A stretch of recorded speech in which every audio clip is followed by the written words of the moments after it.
Por un lado, quiero decir, no tenemos relaciones diplomáticas con Israel, así que no hay nada que romper. De acuerdo, bien. En segundo lugar, esto significa que no tenemos relaciones comerciales formales directamente con Israel.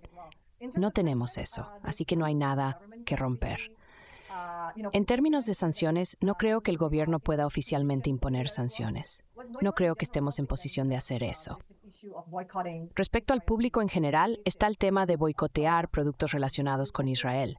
Una parte significativa del público toma esto muy en serio. Como resultado, algunos negocios ya están experimentando las repercusiones de este boicot. Sin embargo, el grado en que esto impactará el conflicto en sí es otra pregunta.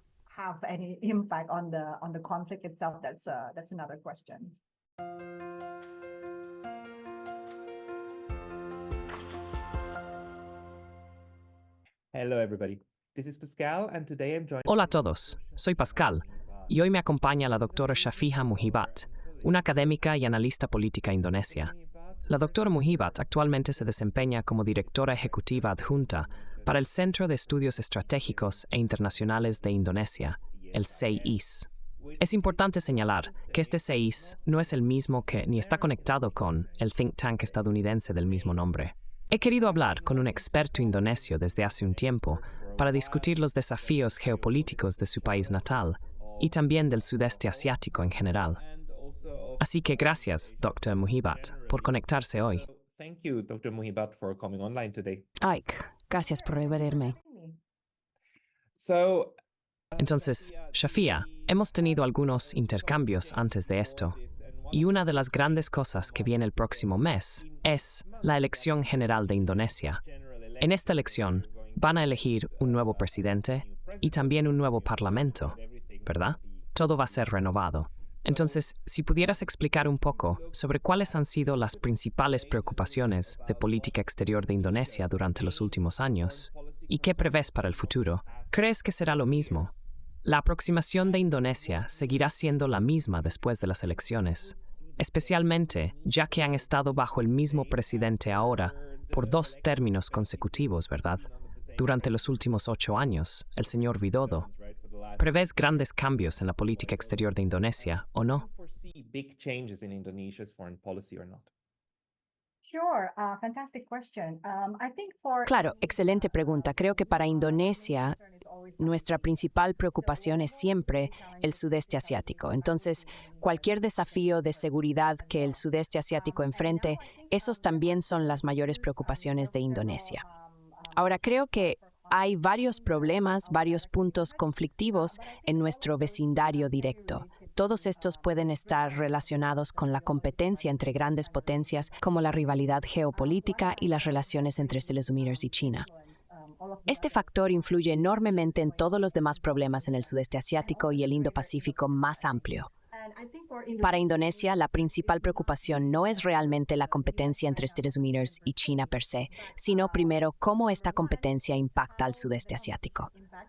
Nos guste o no, esta región es el telón de fondo para la competencia. Todo lo que suceda entre Estados Unidos y China impactará enormemente al sudeste asiático. En segundo lugar, una gran preocupación es que Indonesia y los países del sudeste asiático en su conjunto todavía están bastante perdidos. Básicamente, no tenemos idea de cómo manejar esto, o qué tipo de políticas y estrategias deberíamos adoptar para prevenir cualquier impacto negativo de esta rivalidad geopolítica. Entonces, esos son los 2 principales problemas que presentan el mayor desafío, no solo para Indonesia, sino también para el sudeste asiático en su conjunto.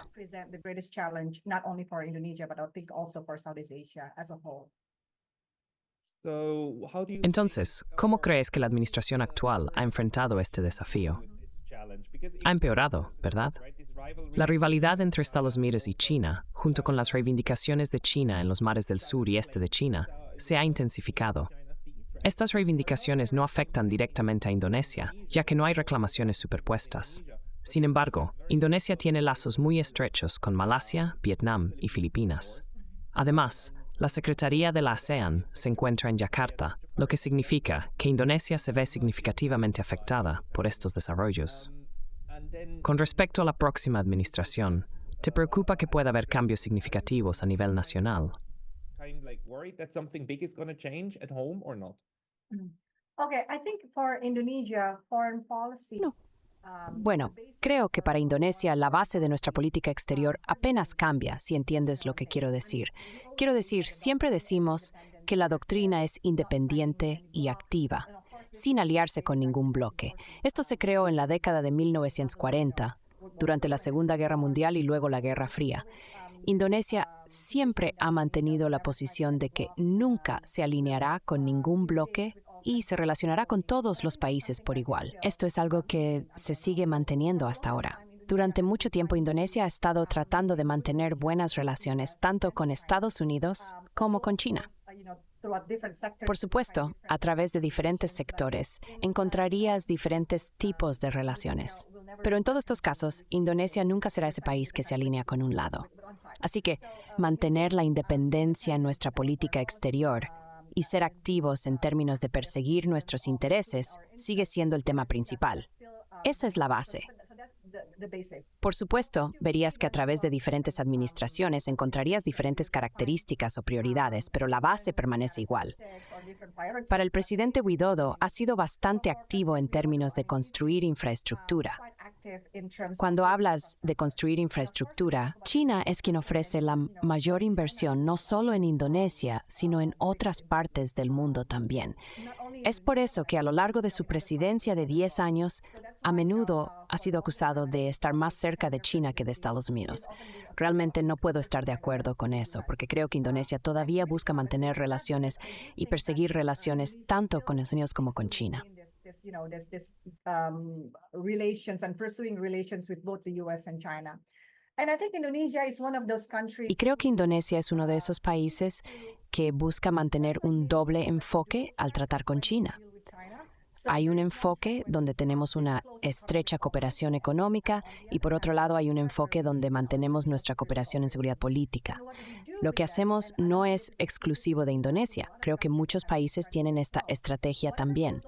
Lo que suceda en un enfoque, buscamos que no influya en el otro enfoque. Por ejemplo, cualesquiera que sean los choques o incidentes que tengamos con China en el mar de Natuna Norte, hasta ahora, si miras los últimos 5 años o 10 años, realmente no ha influenciado nuestra estrecha cooperación económica.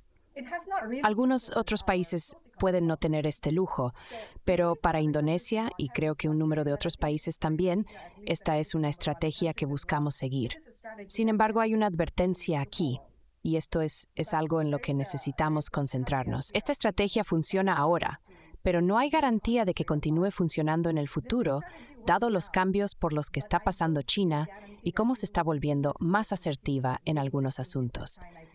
Podríamos enfrentar un momento en el que esta estrategia ya no funcione. Podría haber un momento en el futuro donde lo que suceda en el mar de Natuna Norte eventualmente impacte nuestras relaciones económicas con China.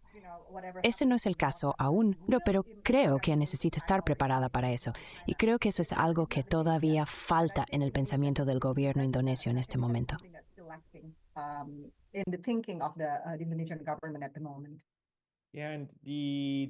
Sí, Estados Unidos confunde con demasiada frecuencia los problemas económicos con los de seguridad. El hecho de que los países tengan una cooperación económica estrecha es algo que Estados Unidos a menudo describe en términos de amenazas a la seguridad. Luego, intenta decirles a los países que no pueden comprar productos de Huawei porque representan una amenaza a la seguridad nacional. ¿Siente Indonesia esta presión por parte de Estados Unidos o se le deja menos en paz? We do feel the pressure. Definitivamente sentimos la presión. Y creo que ese es también uno de los desafíos que enfrentamos relacionados con la competencia. El hecho de que nosotros, no solo Indonesia, sino también el sudeste asiático en su conjunto, estemos siendo presionados para elegir un bando, es algo que Indonesia siempre trata de evitar. Si miras al sudeste asiático, con sus 11 países, verás países con grados variados de relaciones con Estados Unidos o China. Algunos países, como Camboya o Laos, están estrechamente vinculados a China. Otros, como Filipinas, están estrechamente vinculados a Estados Unidos. Luego hay países como Indonesia que buscan mantener buenas relaciones con ambos. Entonces, ves estas vastas diferencias. Sin embargo, tanto China como Estados Unidos están tratando de cambiar esto. Quieren que los países elijan un bando en esta competencia. Esto está poniendo presión sobre cada CIS en el sudeste asiático y también amenazando la unidad del ASEAN o el sudeste asiático en su conjunto.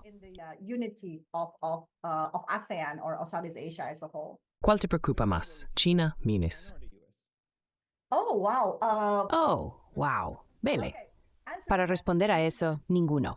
Como mencioné al principio, lo que nos preocupa es la competencia. Y aún más que la competencia en sí, son las implicaciones negativas de esa competencia para nuestra región. Así que no se trata específicamente de Estados Unidos o China, sino de cómo sus acciones mutuas impactan negativamente en la región. Sabes, este canal se centra en estudios de neutralidad. Lo que también estoy observando es el problema de los países que quedan atrapados en medio y cómo intentan trazar un curso independiente. Por lo general, son acusados de estar demasiado cerca de un lado por cada uno de los lados opuestos. En los últimos 10 años, ¿has sentido que esta presión de ambos lados ha aumentado activamente? ¿O siempre ha sido así? ¿Te refieres a las presiones? Sí, la presión. Sí, absolutamente. Es algo que se siente. Mencionaste las diferentes sanciones que vienen de un lado a otro, y luego está el establecimiento de varios marcos minilaterales como el Quad, AUKUS y así sucesivamente.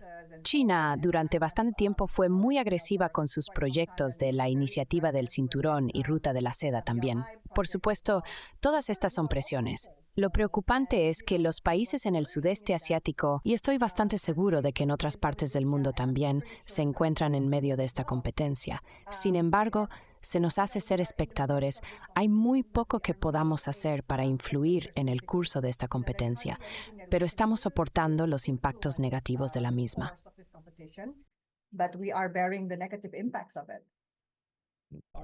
¿Te preocupa la influencia extranjera que va más allá de la presión de política exterior?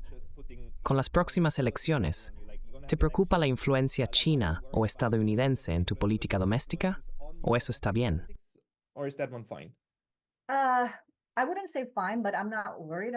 No diría que estoy bien, pero tampoco me preocupa. Esto se relaciona con lo que dije antes sobre Indonesia teniendo cierto lujo, porque somos un país como Indonesia, a diferencia de otros países. No nombraré ninguno, pero países que son menos estables, menos desarrollados y más dependientes de Estados Unidos o China, quizás no tengan el lujo de evitar este tipo de influencia.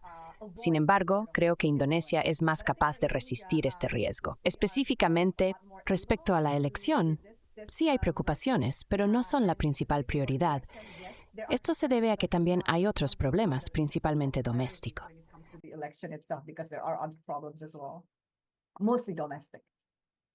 Sí, es un enorme desafío. Tienes 17.000 islas que organizar. Además, eres el país más grande de la ASEAN en términos de tamaño, con 270 millones de personas, ¿verdad? Sí, más o menos ese número. La mayor preocupación en términos de seguridad es, ¿cuál es? ¿Son sus rutas marítimas de comunicación o es algo más? En términos de seguridad, ¿qué es lo que realmente quiere lograr Indonesia para tener estabilidad? Oh, wow. Si le preguntas a diferentes personas ese tipo de pregunta, obtendrías diferentes respuestas. Si le preguntas a la Marina, por supuesto les preocupa las rutas marítimas. Si le preguntas a los diplomáticos, te darían una respuesta diferente.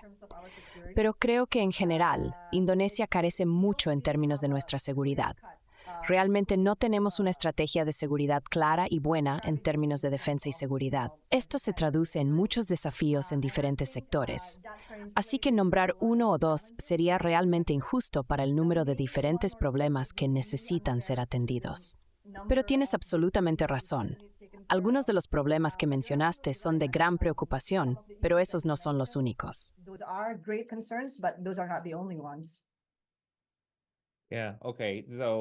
Sí, está bien. Entonces, como siempre, la seguridad implica múltiples problemas en varios frentes. ¿Crees que la colaboración central dentro de la ASEAN aumentará?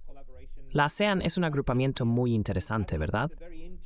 Es bastante flexible en cierto sentido, pero por otro lado, ha producido muchas iniciativas durante los últimos 50 a 60 años.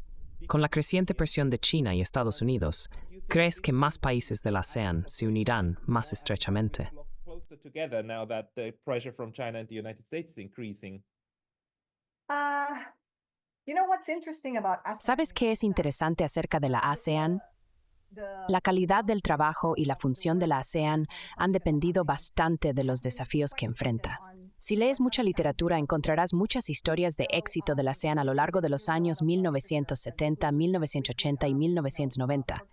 De hecho, esos fueron tiempos exitosos, y la ASEAN fue capaz y muy relevante al responder a los desafíos de esos periodos. Sin embargo, los desafíos que enfrentamos ahora son, por supuesto, diferentes en comparación con los de los años 1980 y 1990. Al observar los desafíos actuales, parece que la ASEAN no está bien equipada para seguir siendo relevante. Por ejemplo, la ASEAN ha tenido éxito durante mucho tiempo en manejar problemas intra-ASEAN y disputas y en tratar de establecer un proceso de integración regional. Hemos tenido éxito en estas áreas. Sin embargo, nunca hemos tenido que lidiar con un problema que proviene de una gran potencia fuera de la región, como China. Aquí es donde creo que la ASEAN se queda corta. Todavía no tenemos las herramientas o mecanismos adecuados para manejar problemas que podríamos tener con China o en el contexto de la competencia de grandes potencias.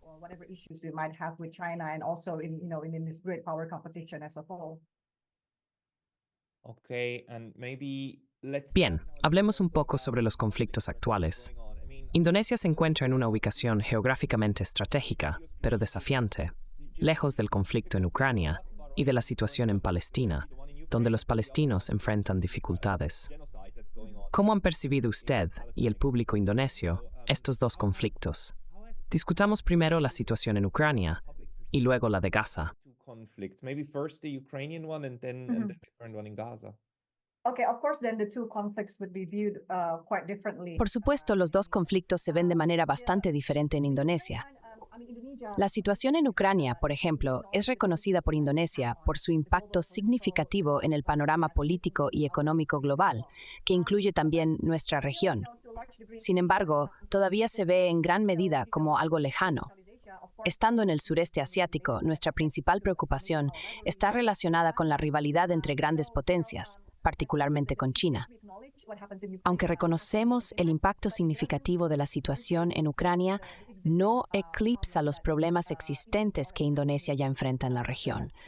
No estoy seguro de si eso tiene sentido, pero aún parece muy lejano y no reemplaza nuestros problemas y desafíos inmediatos en la región.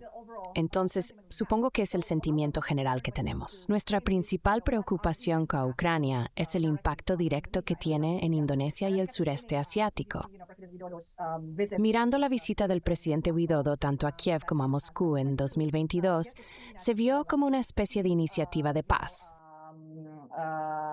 Initiative. With peaceful, initiative. But I think on the back of the mind, it's seen Pero as, creo que en el fondo de sus mentes se ve como, ya sabes, en el momento en que era presidente del G20, estaba tratando de asegurar el éxito de la cumbre del G20. Había preocupaciones sobre los precios de los alimentos y los precios de la energía.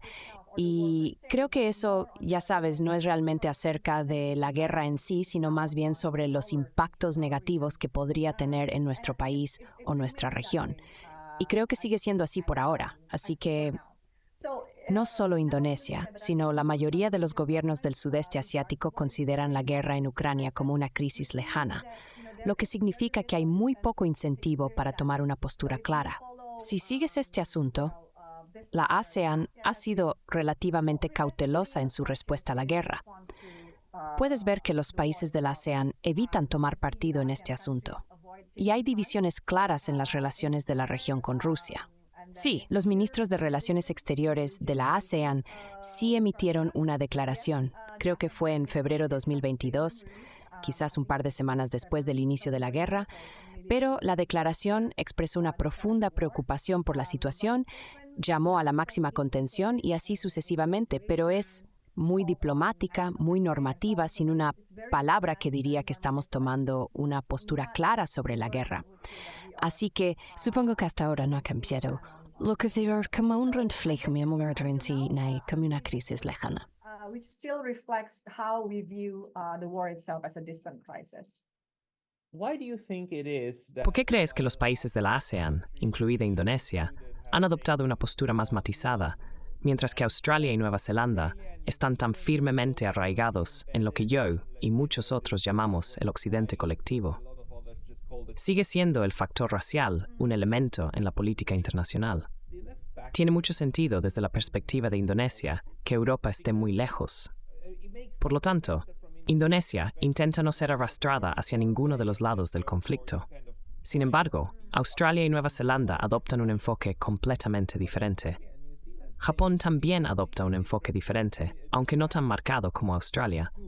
Entonces, ¿por qué es eso, en tu opinión? as well. So why is that in your view? I might not be able to give you a Quizás no pueda darte una respuesta definitiva sobre esto. Aquellos que estudian la formulación de políticas en Australia, Nueva Zelanda y Japón podrían estar más informados. Sin embargo, creo que el grado de diferencias en términos de relaciones con Rusia y cómo vemos nuestra conexión con Rusia juega un papel significativo en la toma de esta decisión.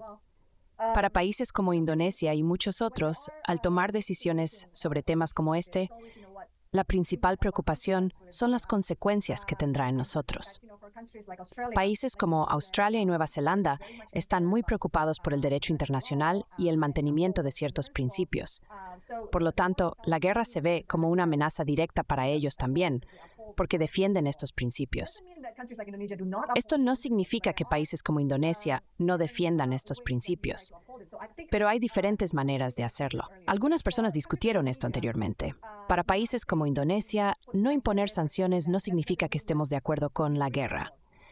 Estar en contra de la guerra y la invasión no tiene que traducirse directamente en políticas específicas, como sanciones. Hay limitaciones para lo que ciertos países pueden hacer. Esto es lo que Indonesia está tratando de reconocer. Para nosotros, hacer aclaración a través de la ASEAN y la visita de Jokowi ya una postura sobre cómo vemos la guerra en Ucrania. Creo que las políticas de los países no deberían ser uniformes. And I do believe that, countries' policies should not be uniform. Oh, I completely agree with you, and my big Estoy completamente de acuerdo contigo. Mi principal crítica hacia el colectivo occidental es que sostienen el derecho internacional cuando les conviene.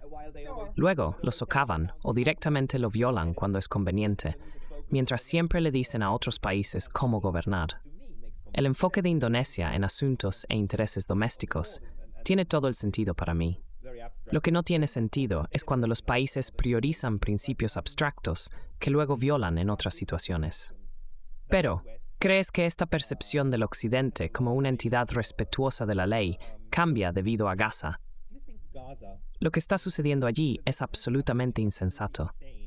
Estoy entre aquellos que lo llaman un genocidio. La Corte Internacional de Justicia emitió un fallo el último viernes expresando preocupación de que podría estar ocurriendo un genocidio. Considerando que Indonesia es la democracia con mayoría musulmana más grande del mundo, ¿cómo afecta la situación en Gaza a la percepción pública?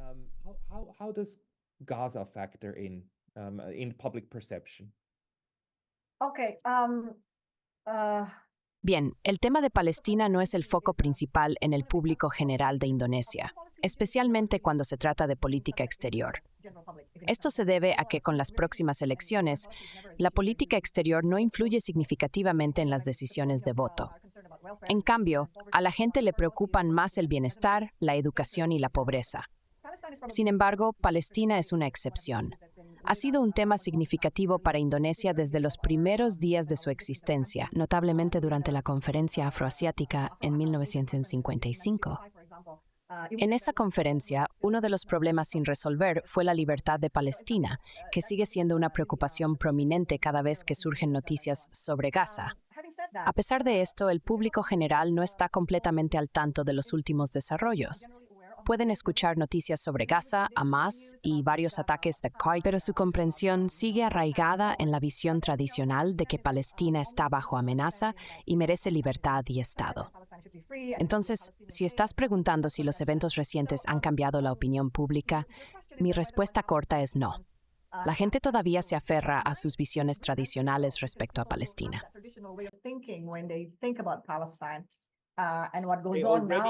Ya lo percibían como malo en el pasado, y esto solo demuestra que sigue siendo malo.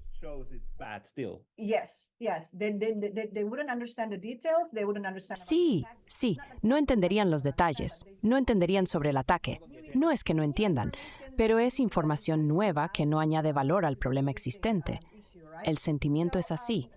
Incluso con el fallo de la CIJOCA podría importarle al gobierno y a las élites, pero para el público general realmente no cambia mucho su percepción.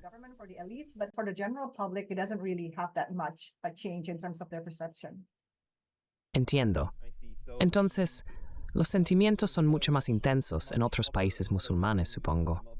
En cierto modo, Indonesia ve esto como uno de los problemas que ha existido durante mucho tiempo. Entonces, para muchos en el público indonesio, los últimos meses no han presentado un nuevo problema. En cambio, sirven como un recordatorio de que todavía necesitamos protestar por objetivos que no se han logrado. Es solo otro recordatorio de que todavía tenemos trabajo por hacer. Creo que Indonesia también apoyó el caso de Sudáfrica, ¿verdad? Sí. ¿Sabes si el gobierno indonesio va a hacer algún tipo de seguimiento sobre este tema? ¿O cuáles son los enfoques oficiales de Indonesia hacia Gaza?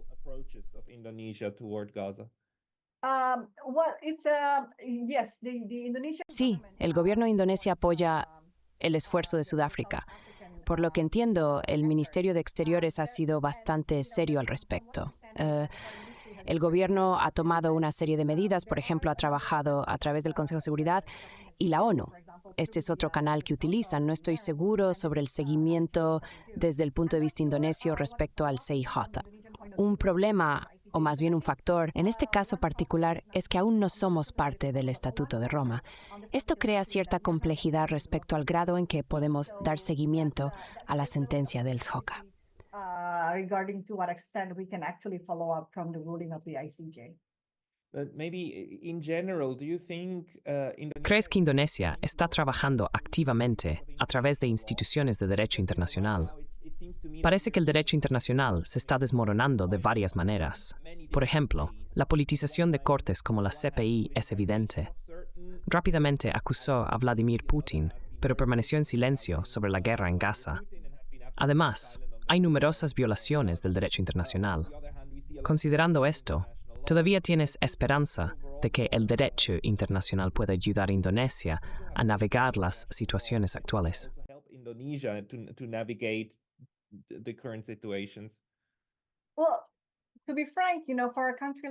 Bueno, para ser franco, para un país como Indonesia no hay mucha alternativa, ¿verdad?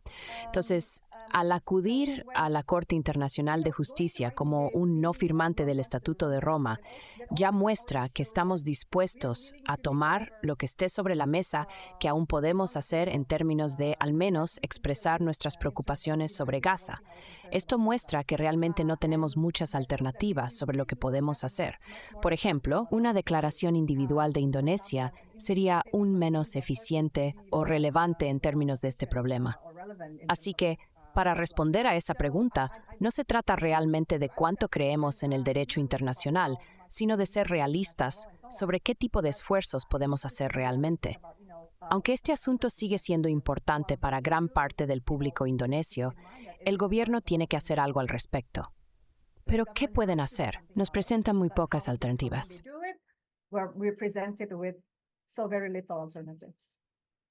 ¿Hubo alguna vez preocupaciones o pensamientos sobre romper relaciones con Israel o imponer sanciones a Israel, aunque no haya muchos productos exportados hacia Israel? ¿Eso fue alguna vez un tema?